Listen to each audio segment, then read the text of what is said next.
नमस्कार, भारत लाइव देख रहे हैं आप। लगातार जिस तरह से जनता दल यूनाइटेड के भीतर गुटबाजी चल रही है उसे आपने देखा ही होगा। जिस तरह से आपको लगातार देखने को मिल रहा होगा कि जहां नीतीश कुमार के अलग अलग जो उनके सिपहसालार रहे हैं, उनके इर्द गिर्द जो लोग दायरा बना करके रहते हैं या उनके थिंक टैंक के लोग कहे जाते हैं, उनके पंचरंत्र कहे जाते हैं, उनके बीच में कहीं ना कहीं भीतर ही भीतर गैंगवार छिड़ गया है। अशोक चौधरी और ललन सिंह का एपिसोड आपको याद होगा। अशोक चौधरी ने खुलेआम कह दिया था कि वो ललन सिंह की बात नहीं मानते हैं और वो उनके मालिक नहीं हैं।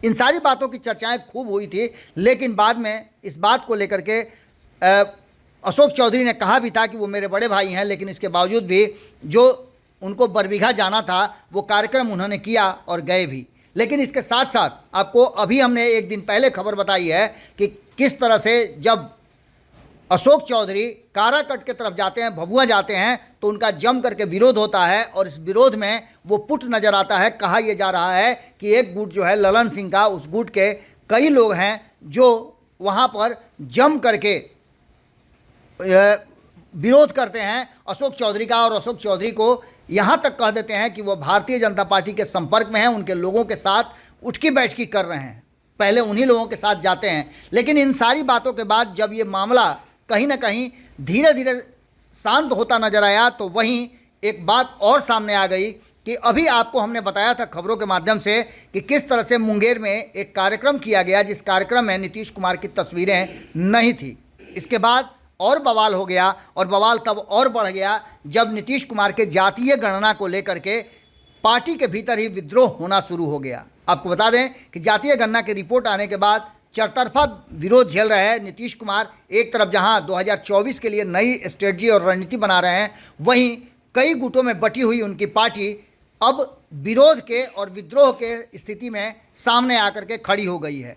आपने सुना होगा नीरज कुमार का बयान, वो किस तरह से अशोक चौधरी को नसीहत दे रहे हैं और पार्टी में सबको सीधे बता रहे हैं कि वो नीतीश कुमार से गाइड होते हैं और हर छोटा से बड़ा कार्यकर्ता नीतीश कुमार है। वहीं आपको बता दें कि आपको हमने कुछ दिन पहले ही खबर बताई थी कि कुशवाहा समाज अब अपने हक हुकूक के लिए काफ़ी मजबूती से एकजुट हो रहा है। एक तरफ जहां आपको याद होगा कि कुशवाहा समाज ने जैसे ही ये जातीय गणना का रिपोर्ट आया, उसके बाद अपनी संख्या को लेकर के काफ़ी नाराज़ था।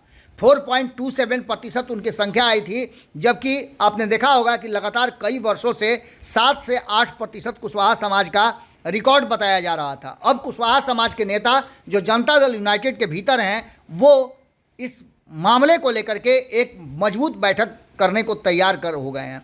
बैठक चल रही है और इस बैठक के बाद क्या निकल करके सामने आता है ये देखना दिलचस्प होगा। लेकिन इससे पहले हमने आपको बताया था कि किस तरह से पहले कायस्थ समाज के एक नेता ने पार्टी को छोड़ा और उन्होंने आरोप किस पर लगाया ये सभी जानते हैं। इसके बाद आपने देखा कि एक दलित नेता ने पार्टी छोड़ा और उन्होंने भी आरोप लगाया कि एक तरफ जहां सरकार कुछ करने में अक्षम है, लालू प्रसाद के साथ आने के बाद नीतीश कुमार में बहुत सारी कमियां आई हैं, एक बार फिर से 2005 से पहले जैसी स्थिति हो गई है, तो वहीं ललन सिंह पर भी उनका निशाना है।